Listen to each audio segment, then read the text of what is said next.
Welcome and welcome back to Thank God for Grace and Mercy. My name is Tony, and this is Reading the Bible in a Year. Today is day 228, and we're going to continue in the book of Jeremiah, reading chapters 32 through 34. So, I'll give you Tony's 2 cents, my opinions on yesterday, kind of what I got out of it, and then we'll get right into the reading for today. So, yesterday had a lot of reminders of God's plan for Israel and Judah, and I would just have to read some, and there were so many. I will restore the fortunes of my people. I will bring them back to the land. I will break his yoke from off your neck. I will burst your bonds. I will raise up a king. I will save you. I am with you. I will make a full end of all the opposing nations. I will discipline you in just measure. I will not leave you unpunished. I have dealt you the blow of an enemy. I have done these things to you. I will make your predators into prey. I will restore health to you. I will heal your wounds. I will restore Jacob's fortunes. I will have compassion. I will multiply them. I will make them honored. I will punish their oppressors. I will make them draw near. I will be your God. So, some of this stuff sounds maybe kind of mean, kind of harsh, but God is wounding them so he can heal them, so he can bring them closer to him.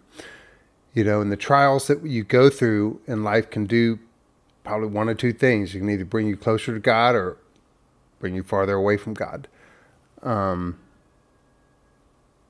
hopefully they'll build your character and teach you what's important and shape you into people that are more humble, less entitled, more compassionate, less impatient, and ultimately more like God.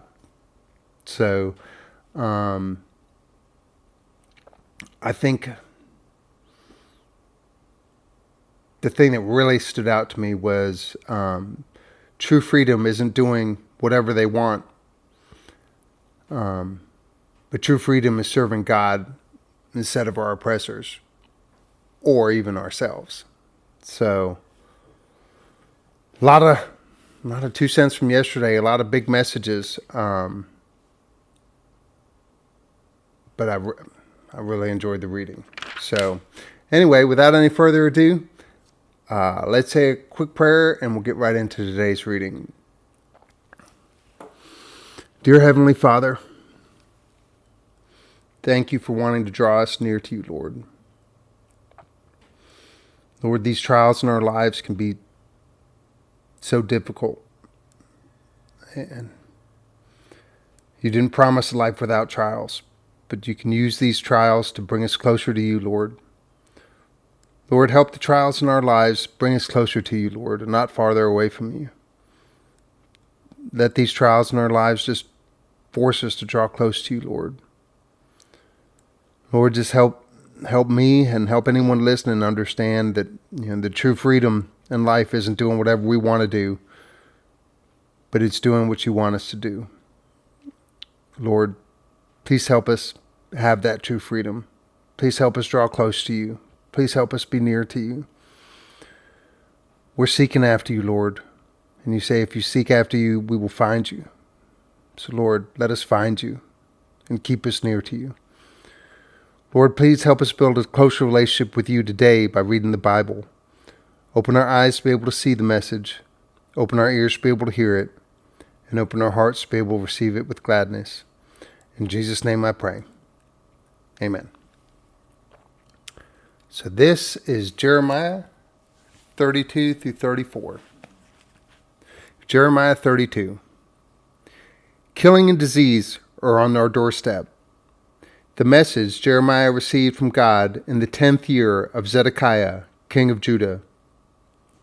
It was the 18th year of Nebuchadnezzar. At that time, the army of the king of Babylon was holding Jerusalem under siege. Jeremiah was shut up in jail in the royal palace. Zedekiah, king of Judah, had locked him up, complaining, "How dare you preach, saying, 'God says I'm warning you. I will hand the city over to the king of Babylon, and he will take it over.'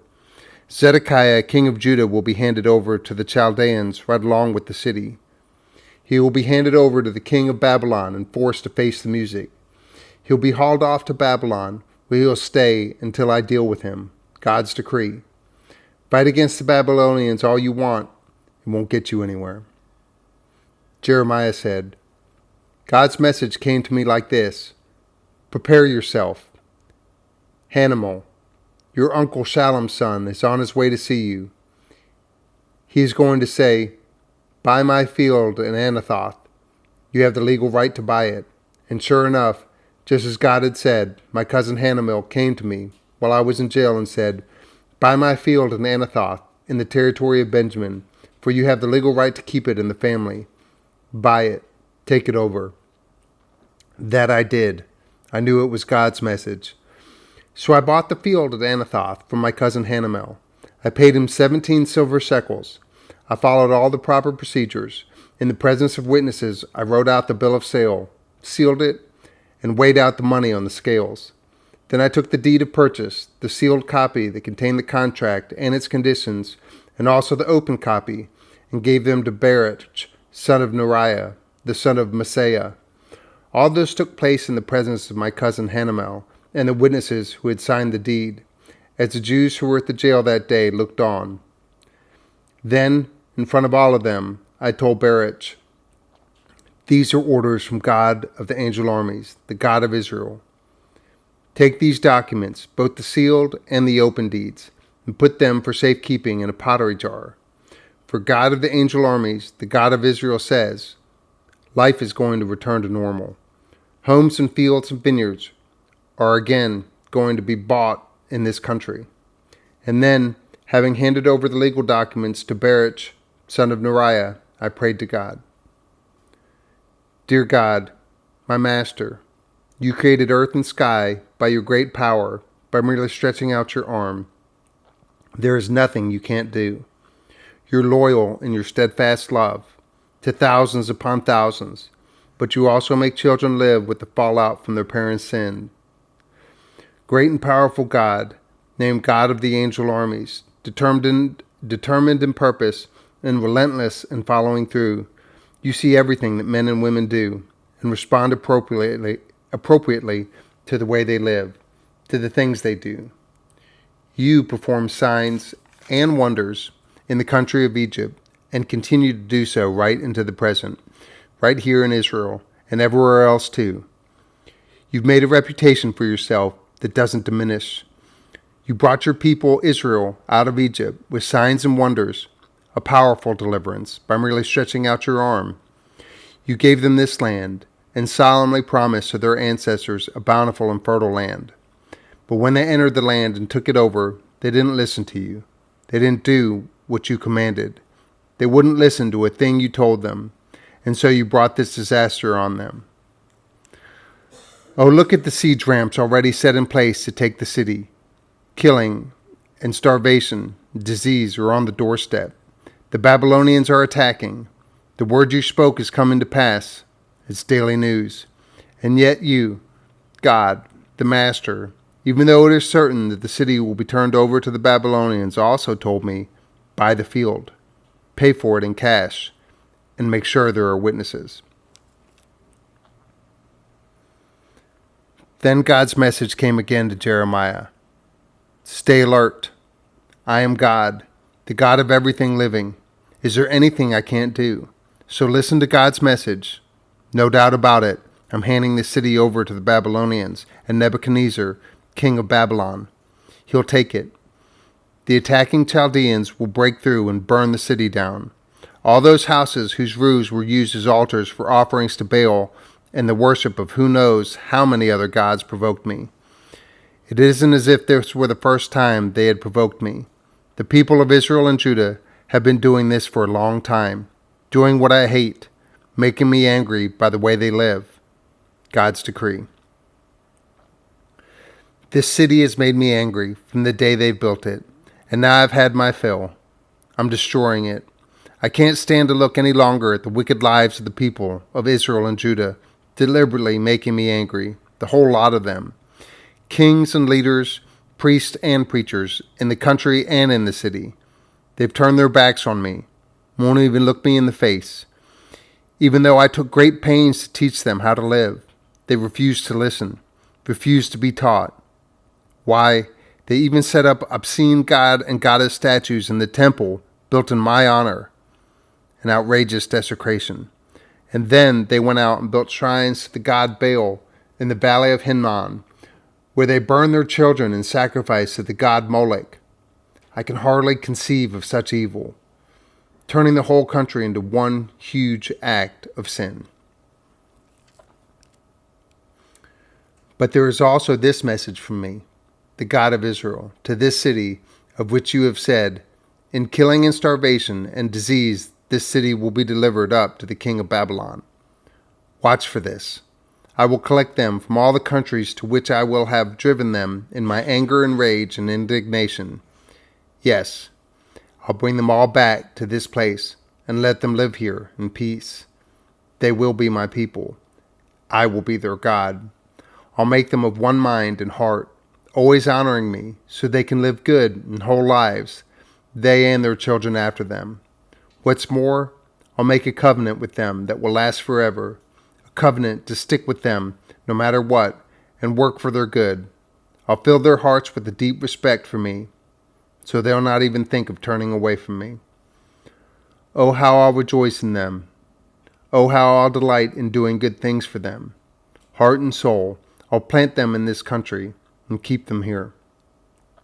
Yes, this is God's message. I will certainly bring this huge catastrophe on this people, but I will also usher in a wonderful life of prosperity. I promise. Fields are going to be bought here again. Yes, in this very country that you assume is going to end up desolate, gone to the dogs, unlivable, wrecked by the Babylonians.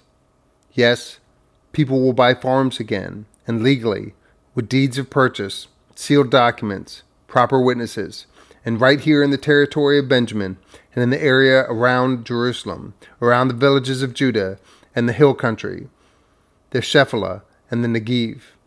I will restore everything that was lost. God's decree.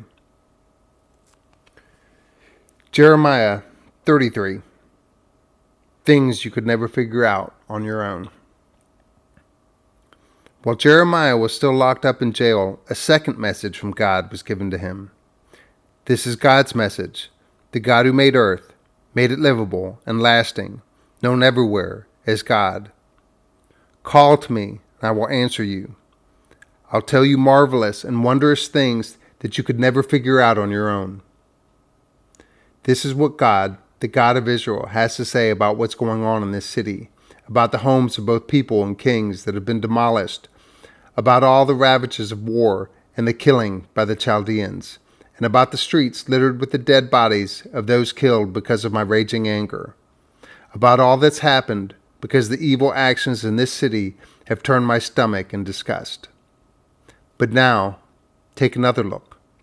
I'm going to give this city a thorough renovation, working a true healing inside and out.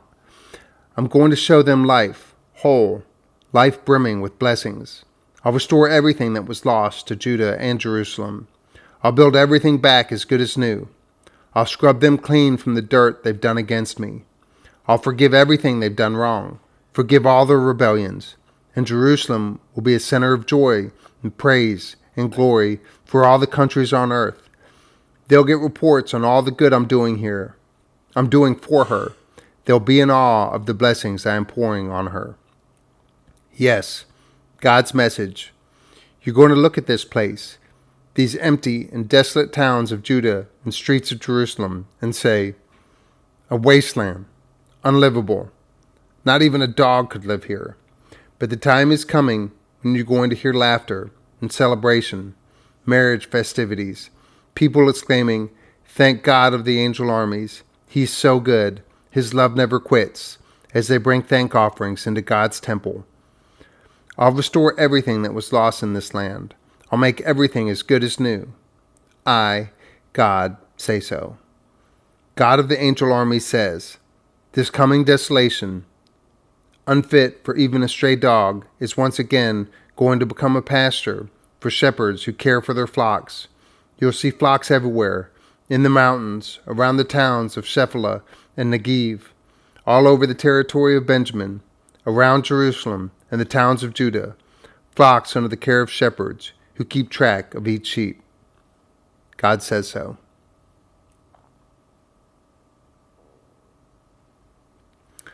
A fresh and true shoot from the David tree. Watch for this. The time is coming, God's decree, when I will keep the promise I made to the families of Israel and Judah. When that time comes, I will make a fresh and true sprout from the David tree. He will run this country honestly and fairly. He will set things right. That's when Judah will be secure and Jerusalem live in safety. The motto for the city will be, God has set things right for us. God has made it clear that there will always be a descendant of David ruling the people of Israel, and there will always be Levitical priests on hand to offer burnt offerings, present grain offerings, and carry on the sacrificial worship in my honor. God's message to Jeremiah. God says, if my covenant with day and my covenant with night ever fall apart so that day and night become haphazard, and you never knew which was coming and when, then and only then would my covenant with my servant David fall apart, and his descendants no longer rule. The same goes for the Levitical priest who served me. Just as you can't number the stars in the sky, nor measure the sand on the seashore, neither will you be able to account for the descendants of David, my servant, and the Levites who serve me. God's message to Jeremiah. Have you heard the saying that's making the rounds? The two families God chose, Israel and Judah, he disowned?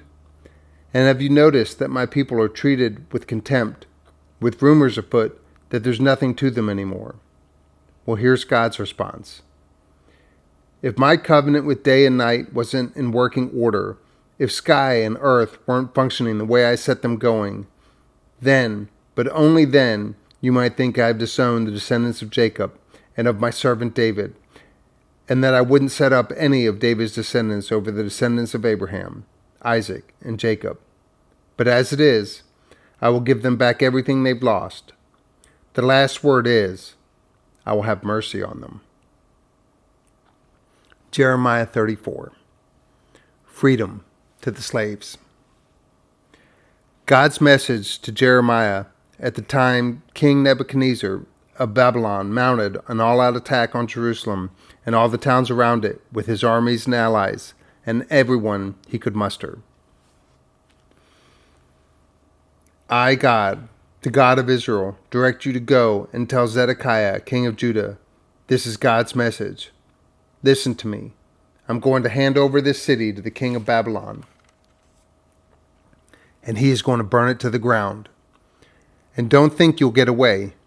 You'll be captured and be his prisoner.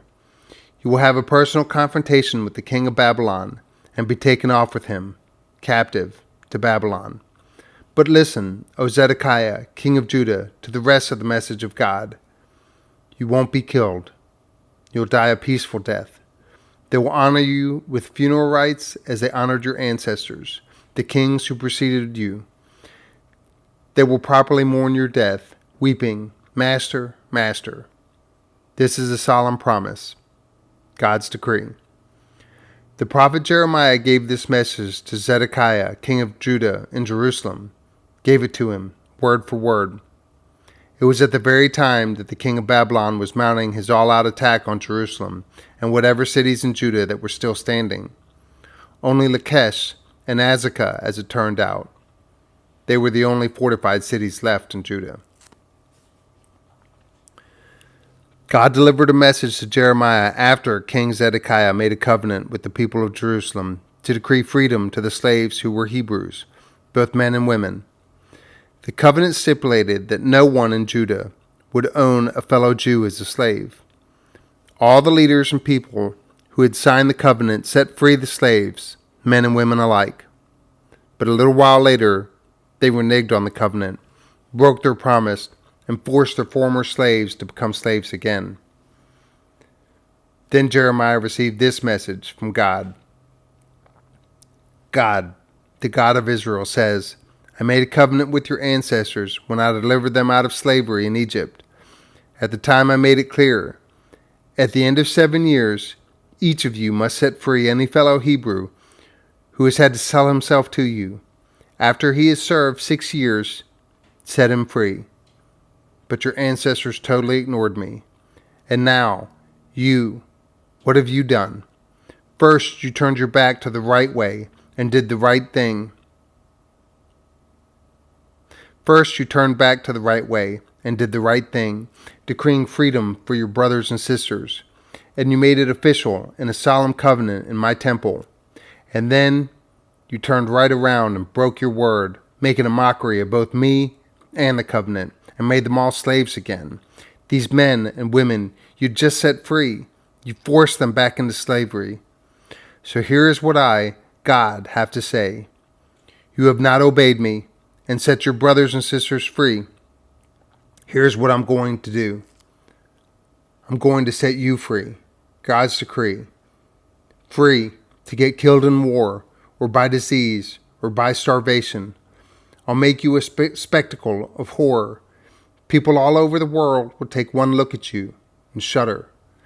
Everyone who violated my covenant, who didn't do what was solemnly promised in the covenant ceremony when they split the young bull into 2 halves and walked between them. All those people that day who walked between the 2 halves of the bull, leaders of Judah and Jerusalem, palace officials, priests, and all the rest of the people, I'm handing the lot of them over to their enemies who are out to kill them. Their dead bodies will be carrion food for vultures and stray dogs. As for Zedekiah, king of Judah, and his palace staff, I'll also hand them over to their enemies who are out to kill them. The army of the king of Babylon has pulled back for a time, but not for long. For I'm going to issue orders that will bring them back to this city. They'll attack and take it and burn it to the ground. The surrounding cities of Judah will fare no better. I'll turn them into ghost towns, unlivable and unlived in. God's decree. Recap. Day 228. Jeremiah 32 through 34. Jeremiah is in prison when we open today's reading. Judah's king, Zedekiah, didn't like his prophecies, so he's punishing him. God tells Jeremiah that his cousin will try to sell him some land, and when his cousin shows up with a deed, Jeremiah follows through. The fact that Jeremiah has money while in prison indicates that he's pretty wealthy. This is noteworthy because he's been coming down pretty hard on the rich in his prophecies. So is he a hypocrite? No. His problem with the rich isn't what's in their bank accounts. It's what's in their hearts. They're oppressing people in order to get and stay rich. Jeremiah buys the field and stores the proof, since it'll be 70 years before he needs it. He really believes God will bring them back to the land, so this isn't a financial investment. It's an act of faith. But even Jeremiah is still human, because immediately after this he says, God, I know nothing is too hard for you. You've done everything you've promised, but I'm struggling with this field purchase. The Babylonians are already in the land I just paid for. He takes his questions and doubts to God. God knows them anyway. He can be trusted to speak truth to our fears and our questions. God patiently reminds Jeremiah that the presence of the Babylonians is all part of his process, as if he hasn't said it 1,000 times already, and as if Jeremiah hasn't said it himself. But we all need to keep circling back to the truth. One of the big problems with Israel and Judah is that they don't do that. We need to remember the gospel of Jesus regularly, to speak it to others, and have them speak it to us. So after Jeremiah tells God who God is, God tells Jeremiah who God is. He's the God who will gather his people back to this land and restore their fortunes. He's not just sovereign over wars and lands. He's sovereign over hearts. He says, I will put the fear of me in their hearts. 32, verse 40. The good fear, the mix of awe and delight, the kind of things that draw us to him. He grants that. Not only that, but he rejoices in doing good to his people. God reminds Jeremiah that someday Jerusalem will have a righteous king and priests, things they haven't had in a long time. We already know Jesus is the king this passage refers to, but if you're a part of faith tradition that doesn't have priests, that part may feel odd. Here's something that may make it less strange. According to 1 Peter, chapter 2, verses 5 through 9, you are a priest if you're a child of God. This doctrine is called the priesthood of believers. In chapter 34, we flash back to the conversation Jeremiah had with Zedekiah that landed him in prison. For context, we need to recall the rules God established about slavery. Israelites can only be indentured servants to pay off debt, and only for 7 years. Then they have to be set free. Apparently, that 7-year clause was being ignored, which isn't surprising given all the injustice. One day, when Babylon has the area under siege, Zedekiah frees all the slaves. We don't know his motives behind this act. Maybe he does it because he needs more free men to serve as warriors. Or maybe he does it to try to appease God. Regardless, the slave owner set the slaves free, but enslaved them again as soon as the siege lifts. God isn't okay with that. It makes a mockery of his character. He's the God who set them free, and since they don't truly grasp that, he promises judgment. Today's God shot. I will fulfill the promise I made to the house of Israel and the house of Judah. I will cause a righteous branch to spring up for David, and he shall execute justice and righteousness in the land. And this is the name by which it will be called. The Lord is our righteousness. 33, verse 14 through 16. We may be tempted to think of righteousness and good deeds as things we bring to God as a peace offering. Look at all this good stuff I did. Or, I promise I'll do better next time. Please don't be mad at me. But the problem is, we have no righteousness to give him. None. As it turns out, righteousness isn't something we present to God. It's something he presents to us. He is our righteousness, granted to us for free. And he's where the joy is. And that concludes today's reading. Thank you so much for tuning in. I'll be back reading the Bible again tomorrow, and I hope to see you there.